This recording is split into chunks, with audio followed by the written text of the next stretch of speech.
Assalamualaikum warahmatullahi wabarakatuh. Perkenalkan, nama saya Dita Apriani, lokal 2E, Prodi Hukum Tata Negara Fakultas Syariah.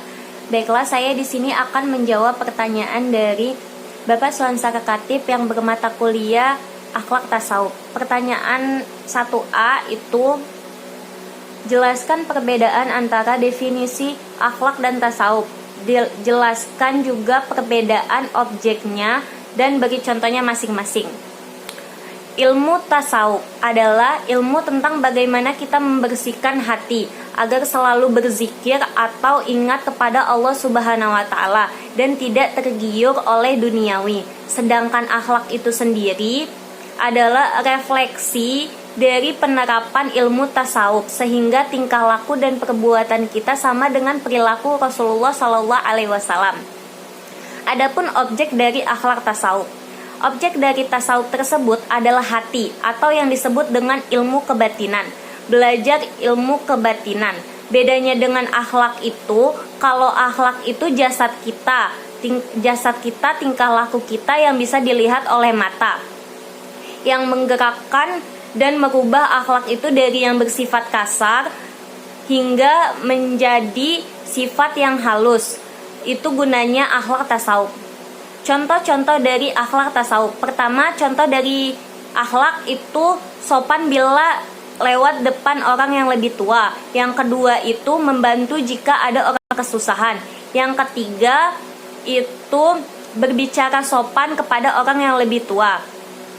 Ada juga salah satu contoh dari tasawuf, di antaranya ialah berzikir kepada Allah Subhanahu wa Ta'ala di sepertiga malam, yang mana ketika orang lain sedang tertidur, dia menyempatkan waktu untuk mengingat Allah Subhanahu wa Ta'ala dengan cara berzikir dan melaksanakan sholat tahajud. Pertanyaan 1B, tuliskan hadis Nabi tentang akhlak dan hadis Nabi tentang masalah tasawuf. Jelaskan. Hadis Nabi tentang akhlak tasawuf. Taqallahi wa husnul khuluqi. Bertakwalah kepada Allah Subhanahu wa Ta'ala dan berakhlak dengan akhlak yang baik. Itu hadis riwayat Ahmad, Tirmizi, Ibnu Majah. Pertanyaan nomor 2A. Tuliskan ayat Al-Quran tentang akhlak kepada Allah dan Nabi. Jelaskan dan beri contoh. Ayat Al-Quran tentang akhlak kepada Allah itu terdapat pada surat At-Tariq ayat 5-7 yang berbunyi, Bismillahirrahmanirrahim. Falyanturi al-insanu mimma khuliqa min ma'in dafiqin yakhruju min baini al-sulbi wal taraibi, yang artinya, maka hendaklah manusia memperhatikan dari apa yang ia ciptakan. Dia diciptakan dari air yang dipancarkan, yang keluar dari tulang sulbi laki-laki dan tulang dada perempuan. Penjelasannya ialah, akhlak kepada Allah dapat diartikan sebagai sikap atau perbuatan yang seharusnya dilakukan oleh manusia sebagai makhluk Allah Subhanahu wa Ta'ala. Sikap dan perbuatan itu memiliki ciri-ciri akhlak sebagaimana telah disebutkan dalam latar belakang tadi. Minimal itu ada dua. Pertama, alasan mengapa kita harus berakhlak kepada Allah itu yang pertama, karena Allah Subhanahu wa Ta'ala lah yang menciptakan manusia. Dia yang menciptakan manusia dari air yang dikeluarkan dari tulang punggung dan tulang rusuk. Yang kedua itu karena Allah Subhanahu wa taala lah yang telah memberikan perlengkapan panca indera berupa pendengaran, penglihatan, akhlak dan pikiran, dan hati nurani. Disampingkan anggota badan yang kokoh dan sempurna kepada manusia. Selain berakhlak kepada Allah Subhanahu wa taala, kita sebagai umat muslim juga harus berakhlak kepada Nabi Shallallahu alaihi wasallam. Karena dari beliau kita banyak mendapatkan warisan yang bisa kita wariskan lagi turun temurun ke anak cucu kita. Saat Rasulullah Shallallahu alaihi wasallam wafat, beliau meninggalkan dua warisan. Yang pertama itu Al-Quran, dan yang kedua itu As-Sunnah. Orang yang berpegang teguh kepada Al-Quran dan Sunnah dipastikan tidak akan tersesat selamanya. Pertanyaan nomor 2B. Sebutkan macam-macam tasawuf dan jelaskan bagi contohnya. Jadi macam-macam tasawuf itu ada 3. Yang pertama itu tasawuf akhlaki atau sunni. Yang kedua itu tasawuf falsafi. Dan yang ketiga itu tasawuf syi'i. Tasawuf akhlaki atau sunni adalah tasawuf yang berkonsentrasi pada teori-teori rantai. Akhlak atau budi pekerti atau perbaikan akhlak dengan metode-metode yang disesuaikan dengan yang dirujuk. Tasawuf seperti ini digunakan untuk dibahas kepada akhlak mazmunah dan mewujudkan akhlak mahmudah. Tasawuf seperti ini dikembangkan oleh ulama-ulama sufi. Yang kedua itu tasawuf falsafi. Tasawuf falsafi adalah tasawuf yang didasarkan pada gabungan teori-teori tasawuf dan filsafat, atau yang bermakna metafisis mistik. Karakter umum dari tasawuf ini yang telah dikonfirmasikan oleh Al-Taftazani tentang tasawuf seperti ini tidak dapat dikategorikan sebagai tasawuf sesuai dengan maksudnya karena teorinya selalu dikemukakan dalam bahasa filsafat. Dia juga tidak dapat diajukan sebagai filsafat dalam artian yang sebenarnya karena teori-teorinya juga didasarkan pada rasa. Tasawuf seperti ini dikembangkan oleh ahli-ahli sufi sekaligus berfilsafat itu. Oleh karena itu mereka mempunyai ide-ide spekulatif dari kegemaran berfilsafat. Mereka mampu menampilkan argumen-argumen yang kaya dan luas tentang ide-ide ketuhanan. Nah, yang ketiga itu tasawuf syi'i. Tasawuf syi'i adalah pahaman tasawuf syi'i beranggapan maka manusia dapat dipertaruhkan dengan Tuhannya karena disetujui dengan esensi dengan Tuhannya, karena ada esensi yang dipertemukan sesuai dengan Ibnu Khaldun yang dilepaskan oleh Taftazani melihat kedekatan antara tasawuf falsafi dan tasawuf syi'i. Saya memiliki pandangan hulul atau ketuhanan iman mereka. Menurutnya dua kelompok ini memiliki dua persetujuan. Pertanyaan nomor 3A. Nomor 3A ini, sebutkan perbedaan dari zuhud dan wara. menjelaskan berdasarkan ayat Al-Quran dan hadis Nabi dan beri contohnya. Perbedaan zuhud dan wara. Zuhud adalah meninggalkan semua yang tidak bermanfaat bagi akhirat, sedangkan wara adalah meninggalkan semua yang berbahaya bagi akhirat. Dari zuhud dan wara dapat kita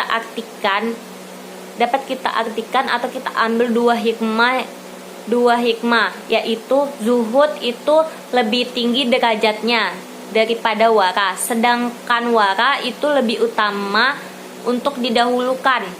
Artinya zuhud dan wara didasarkan kepada tujuan utama hidup manusia, yaitu negeri akhirat. Oleh karena itu, segala perkara dunia yang berbahaya dan tidak bermanfaat bagi akhirat sebaiknya ditinggalkan. Namun, untuk ke akhirat, manusia tetap butuh modal dunia, yaitu sebatas yang bermanfaat. Maka jangan lupa dunia seluruhnya sesuai dengan firman Allah Subhanahu wa taala, dan carilah pada apa yang telah dianugerahi Allah kepadamu, kebahagiaan negeri akhirat, dan janganlah kamu melupakan bahagiamu dari kehidupan dunia. Dan berbuat baiklah kepada orang lain sebagaimana Allah berbuat baik kepadamu, dan janganlah kamu berbuat kerusakan di muka bumi. Sesungguhnya Allah tidak menyukai orang-orang yang berbuat kerusakan. Quran Surat Al-Qasas ayat 77. Mengenai zuhud, Rasulullah Shallallahu Alaihi Wasallam bersabda, di antara kebaikan Islam seseorang adalah meninggalkan hal yang tidak bermanfaat.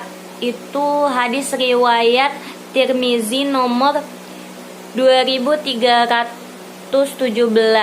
Ibnu Majah nomor 3979.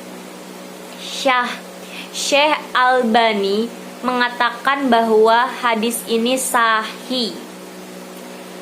Sedangkan wara, Rasulullah SAW pernah bersabda, sesungguhnya yang halal itu jelas dan yang haram itu jelas. Di antara kedua terdapat perkara-perkara yang syubhat atau samar-samar yang diketahui oleh banyak orang. Maka siapa yang takut terhadap syubhat, diartikan dia telah menyelamatkan agama dan kehormatannya. Dan siapa yang terjerumus dalam perkara syubhat, maka akan terjerumus dalam perkara yang diharamkan. Itu hadis riwayat Al-Bukhari dan Muslim.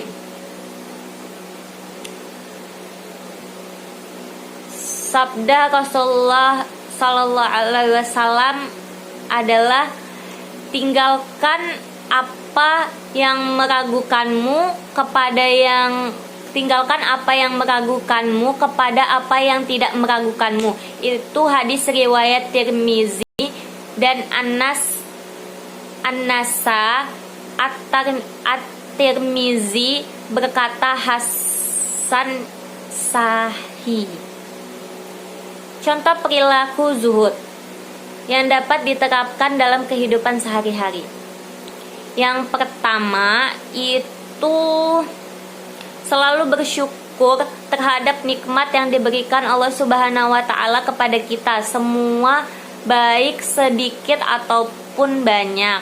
Yang kedua itu selalu berusaha untuk banyak-banyak menjalankan harta di jalan Allah Subhanahu wa taala. Yang ketiga itu tidak bermewah-mewahan secara berlebihan. Yang keempat selalu berusaha untuk berpenampilan sederhana dan tidak sombong serta membanggakan diri sendiri. Yang kelima itu lebih mencintai Allah Subhanahu wa taala daripada kehidupan duniawi. Yang keenam, tidak membelanjakan harta secara boros. Ketujuh, belajar dan beribadah dengan giat. dan bersungguh-sungguh untuk mendapatkan kebahagiaan di dunia dan di akhirat. Dan yang terakhir, kedelapan itu menggunakan harta yang kita miliki untuk kepentingan kehidupan di akhirat. Contoh perilaku pada wara itu seseorang yang meninggalkan kebiasaan mendengarkan dan memainkan musik secara berlebihan hingga lalai akan kewajiban sebagai muslim karena dia tahu bahwa bermusik atau mendengarkan musik itu ada yang mengatakan halal dan ada yang mengatakan haram.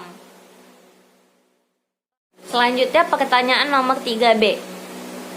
Apa yang dimaksud dengan manusia hedonisme dalam gaya hidup? Jelaskan. Hedonisme adalah pandangan hidup yang menganggap bahwa orang akan menjadi bahagia dengan mencari kebahagiaan sebanyak mungkin dan dapat mungkin menghindari perasaan-perasaan yang menyakitkan. Hedonisme merupakan ajaran atau pandangan bahwa kesenangan atau kenikmatan merupakan tujuan hidup dan tindakan manusia. Pertanyaan nomor 4A. Pertanyaan nomor 4A itu, di dalam dimensi akhlak tasawuf ada istilah muhasabah, taubah, syukur, sabar, ikhlas, ridho, dan tawakal. Jelaskan masing-masing istilah tersebut berdasarkan ayat Al-Quran dan hadis Nabi, lalu dihubungkan dengan kehidupan sehari-hari kita sekarang yang serba susah, payah, sulit.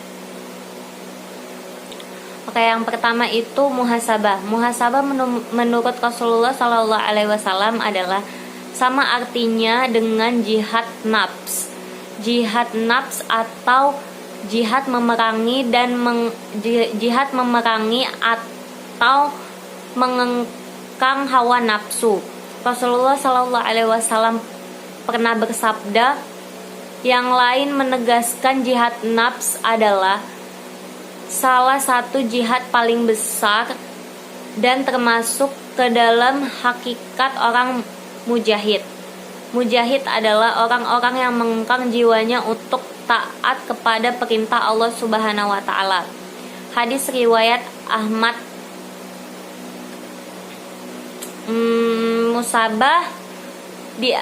Musabah berarti itu introspeksi diri, menghitung diri dengan amal yang telah dilakukan dari masa ke masa yang telah lalu. Manusia yang beruntung adalah manusia yang tahu akan dirinya sendiri. Yang kedua itu adalah tobat. Tobat adalah rasa penyesalan yang sungguh-sungguh dalam hati disertai permohonan ampun serta meninggalkan segala perbuatan yang menimbulkan dosa. Yang ketiga itu syukur. Syukur adalah menerima nikmat dengan membesarkan Allah Subhanahu wa taala. Syukur diperlakukan karena semua yang kita lakukan dan miliki di dunia adalah berkat Allah Subhanahu wa taala. Yang keempat itu sabar. Sabar ialah menahan penderitaan atau berhati-hati dalam bertindak. Sabar jika dipandang sebagai pengengkang tuntutan nafsu dan amarah dinamakan Al-Ghazali sebagai kesabaran jiwa. Kesabaran jiwa, sedangkan menahan terhadap penyakit fisik disebut sebagai sabar badani. Kesabaran sangat dibutuhkan berbagai aspek, misalnya untuk menahan nafsu makan dan syek yang berlebihan. Menurut Syekh Abdul Qadir Al-Jalani, Sabar itu ada 3 macam, yaitu sabar kepada Allah dengan melaksanakan perintahnya dan menjauhi larangannya. Yang kedua itu sabar bersama Allah, yaitu bersabar terhadap ketetapan Allah dan perbuatannya terhadapmu dari berbagai macam kesulitan dan musibah. Yang ketiga itu bersabar atas Allah. Bersabar atas Allah yaitu bersabar terhadap rezeki, jalan keluar, kecukupan, pertolongan, dan pahala yang dijanjikan di akhirat. Nah, selanjutnya itu ikhlas. Ikhlas merupakan kesucian hati dalam beribadah atau beramal untuk menuju kepada Allah. Ikhlas adalah suasana kewajiban yang mencerminkan motivasi batin ke arah beribadah kepada Allah Subhanahu wa taala dan ke arah bersih hati dari kecenderungan untuk melakukan perbuatan yang tidak menuju kepada Allah Subhanahu wa taala. Dengan satu pengertian, ikhlas berarti ketulusan niat untuk berbuat hanya kepada Allah Subhanahu wa taala.